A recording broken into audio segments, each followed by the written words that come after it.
6 Sports presents the Dean Trailways 5th Quarter 30th Anniversary.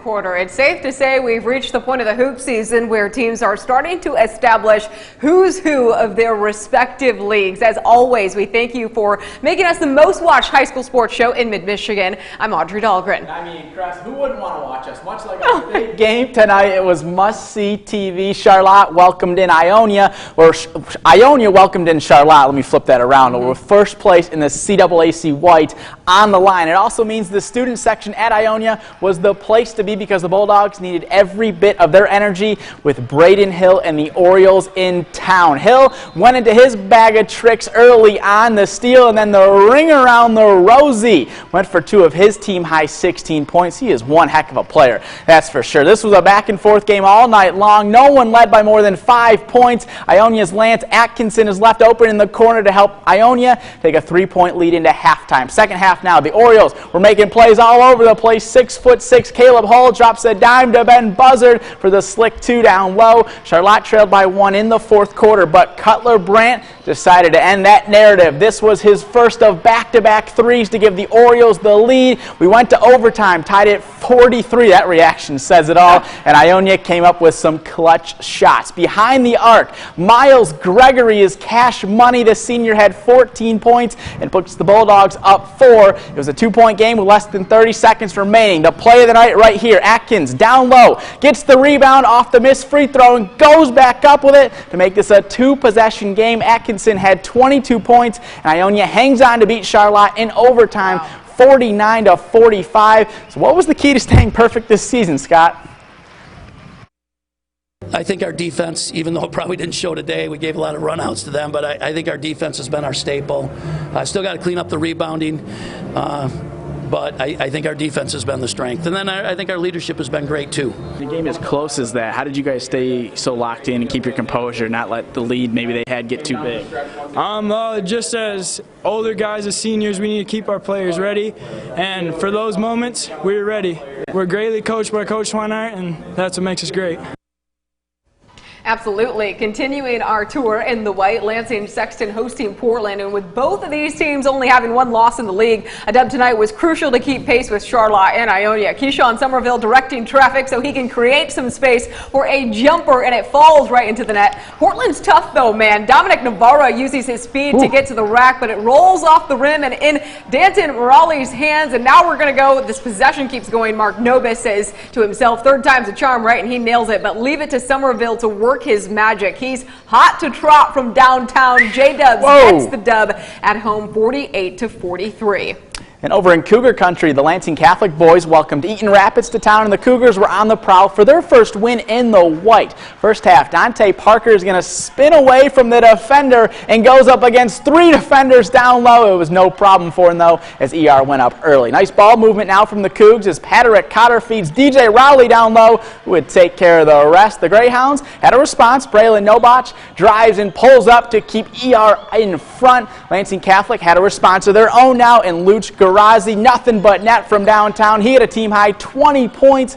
Lansing Catholic made 25 of 27 free throw attempts in the second half to take down Eaton Rapids 59-54. A lot of free throws. Yeah. Well, realistically, we could have had 2 big games tonight because in the CAAC Red, Lansing Eastern and Mason entered the evening with identical 3-0 records in conference play. Yeah, their wins last Friday set the tone for a stellar night in Bulldog country. So you know, our gal Haley Schoengart made sure to stop by. Hey.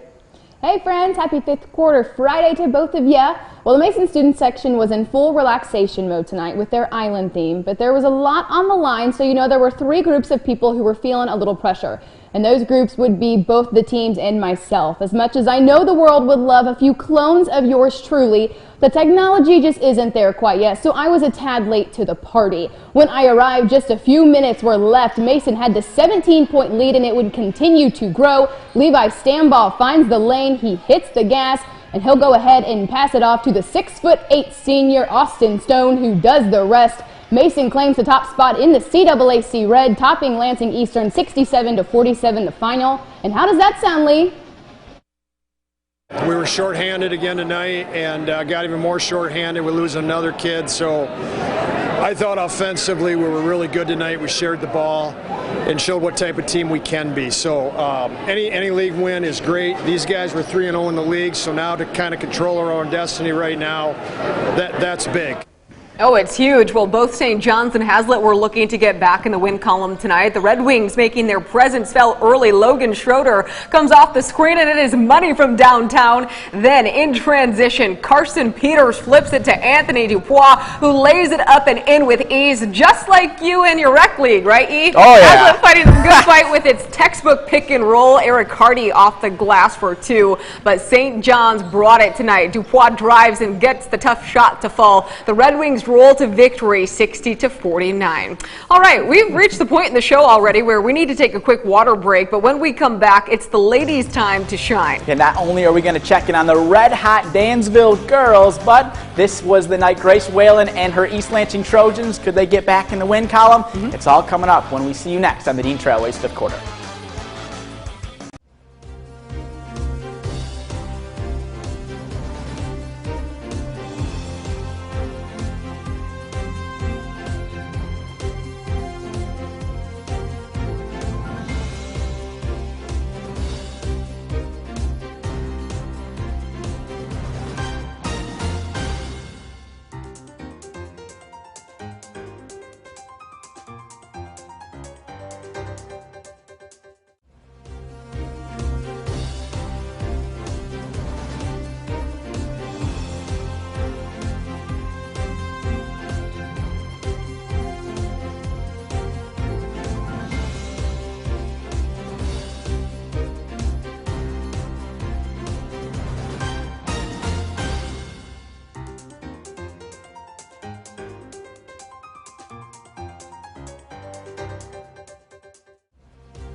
Welcome back to the Dean Trailways 5th Quarter. Well, now that the boys have had their time to shine, it is time to show some love to the ladies. And the CMAC Dansville has been the team to beat. The Aggies are undefeated in the conference, but the question here is, would Langsburg spoil their fun. Well, before we answer that, every screen needs to be blessed with this cuteness. The Dansville 3rd grade girls basketball team got their time to shine, and they balled out just like the big girls. In the first half, Megan Zietz in transition. She finds Elizabeth Carpenter, who gets the easy bucket to help the Aggies extend their lead to 4. The Wolfpack would bite right back. Ellie Baines in the corner, and she drains the triple to bring Laingsburg within 2. The second half would belong to the Aggies, though. Courtney Mack snags that one, and she heads the other way. She'll pass it off to Zietz, whose shot is no good, but no worries. Mack gets the board, and she'll get the bucket. Dansville keeps their perfect conference record. They top Laingsburg 44-26, the final. Ian, where were you? I was over in Eagle Country because we had a pair of Eagles going at it. Fowler played host to Olivet. Fowler, the 2-time reigning state champs, have lost 5 games this season, but Nate George was thrilled to welcome back key player from both state title teams, Emma Riley. The senior scored 12 points in her senior debut. We did show up late, so this free throw is all we got from her, but Olivet would make things close down the stretch. Ava Myers is going to connect on the rainbow three-pointer, but Fowler was able to hold on and take down Olivet 38-32. Next up for Fowler is Lansing Catholic on Wednesday. Yeah, that'll be a good one. The Potterville girls had a date with Portland St. Patrick, and Al Adams was trying to drop a play to help his team get around the Shamrocks press because it was stifling. Kaylee Bush drops the pass to Emily Cates, and she's able to create some space for the tray. Vikings within 5. Now, second quarter, Shamrocks really turning up the heat defensively, and Riley Schurer takes it coast to coast for the easy lay-in to give St. Pat's a 10-point lead. Bush taking matters now into her own hands right before halftime. Nothing like a finger roll to get the job done, but when St. Pat starts sharing the basketball, there's no stopping them. Addison Schurer takes her from downtown. St. Pat gets the dub 60-42. Well, with wins over Portland, Holt, Parma Western, and Fowler, the Hazlet girls basketball team continues to be the creme de la creme of the area. Yeah, they came into tonight's game with St. John's a perfect 9-0, so they were hoping to keep it that way. Absolutely. Ross Baker and co. are coming off of a dominant win over Portland. They won by 22, but tonight it wouldn't be as easy against the Red Wings. Second half tight game at this point, and this is why sharing is caring. 4 different Vikings touch the ball before Maddie Fant lets it fly, and it's nothing but net. Later, the Vikings continue to push the tempo. Isabel Lindo steps back and hits the jumper to extend their lead. Shots like this from Jocelyn Kotowitz from deep kept the Red Wings in it, but there was no denying the Vikes tonight. Great vision from Fant to find Lindo down low for the easy layup. The Vikings are the chef's kiss. They stay perfect, 64-46. In the white and back over to Ionia, the girls were taking on Charlotte as well, and the Bulldogs started things out of the gate running. Alexis Daughtry going to take it up the court and find an open Milena Brahman, who cashes in on the open bank. Then the Bulldogs would slow things down. Out of the inbounds pass, Rajalia Esquivel is left all alone under the basket and converts. Ionia takes down Charlotte 63-39. Haley? Now, Waverly came into East Lansing High School to challenge the Trojans on their home court, and they wasted no time. Jasmine Brown tosses it up. It doesn't hit, but that's what friends are for. Ivana McCollum snags the rebound not once, but twice, and her persistence pays off to tie things up at 21. In the second half, Zyla Carter pulls up from downtown for 3. The Trojans weren't going down without a fight, though. Sophia Klinger does it herself. She heaves it up and gets the bucket and the foul, but the Warriors had an answer. Sherry McCants gets the 2-pointer to go. Waverly wins a tight one, 59-57, the final. And we have one more girls score we want to update you on. Springport beat Quincy 60-19 with Maddox Overway dropping a game-high 30 points. Another unreal performance from her. Well, we have to get one last TO in, but when we come back, it's time to shift on over to the collegiate level. The Michigan State men's basketball team hit the road to Illini territory, not looking to give up that 7-game win streak just yet. Plus, the Michigan State hockey team returned to Munn Ice Arena for the first time in over a month. It was a sold-out crowd as the Spartans look to get their swagger back. We'll get you caught up on all things MSU when the Dean Trailways returns.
Welcome back to the Dean Trailways fifth quarter, where our high school hoopsters weren't the only ones on the floor tonight. Yeah, out in Champaign, Illinois, Michigan State's basketball team was partaking in a late Friday night Big Ten battle against Illinois, and all eyes are on the Spartans right now, considering they've won 7 straight. Yeah, it's one reason why they're the hottest team in all of college basketball right now. And early on, this looked more like a track meet inside of the State Farm Center than a basketball game. First half, Tyson Walker taking matters into his own hands. Look at the wide open lane, and with that bucket, the Spartans go on an 8-0 run, and Brad Underwood had seen enough. Calls the TO 25-19 MSU, and it worked because the Illini would go on a run of their own. Matthew Meyer from the parking lot. 7-0 run by Illinois to make it a 1-point game. A.J. Hogarth's play from Madison carried right in on over to Champaign, drives inside and kisses it off the glass for 2. It helped the Spartans take a 4-point lead into the break, but in the second half, Meyer continued to stay hot. That's not your daddy's old-fashioned 3. Illini up by 5, and here's where they put the game to bed for good. Coleman Hawkins with the putback. Hogarth had some costly turnovers down the stretch that Tom Izzo is going to be lamenting all night in bed. Illinois tops MSU 75-66 to snap the Spartans' 7-game win streak. Well, back here in East Lansing, the MSU hockey team dropped the puck at Munn Ice Arena for the first time since December 9th, the last time they won a game. Has it really been that long? Wow, the Spartans entered this series with number 5 Penn State in a slump for sure, dropping 5 straight. But earlier this week, Adam Nightingale said he wasn't bothered by their losing record one bit, which means he certainly wasn't bothered by MSU falling behind in this one 2-0. With a 5-on-3 advantage in the third period, Tuer Linden snipes it past Dylan St. Cyr to double up the lead for the Nittany Lions. But to use Mel Tucker's phrase, the Spartans would keep chopping. With under 7 minutes to play, Jagger Joshua ties the game at 2 with his 8th goal of the season. The crowd at Munn saw things go to overtime, and that's when veteran Cole Krieger would go ahead and win it for the green and white. Michigan State takes down number 5 Penn State in overtime, 3-2, and snaps their 5-game losing streak. Well, we should trust Adam. Across the street from Munn at Jennison Fieldhouse, Michigan State's wrestling team rumbling with number 3 Michigan in front of a sold-out crowd. And in the 133-pound bout, Rayvon Foley was able to get another signature win after defeating 5th-ranked Dylan Ragusin to improve to 8-0 in duels this season. A great win for Foley to help the Spartans stay competitive, but they would end up dropping the duel to Michigan 25-10 for their first loss of the year. You sat down with Foley. Yeah, we talked to him today about his 6-year journey from coming in as a freshman to now being a senior. Yeah. Yeah, Matilda Eck, she was great. She can shoot it from the parking lot too. Yeah, that'll be in the Coaches Show tomorrow, Saturday, 11 a.m. on WLNS. Have a great rest of your Friday.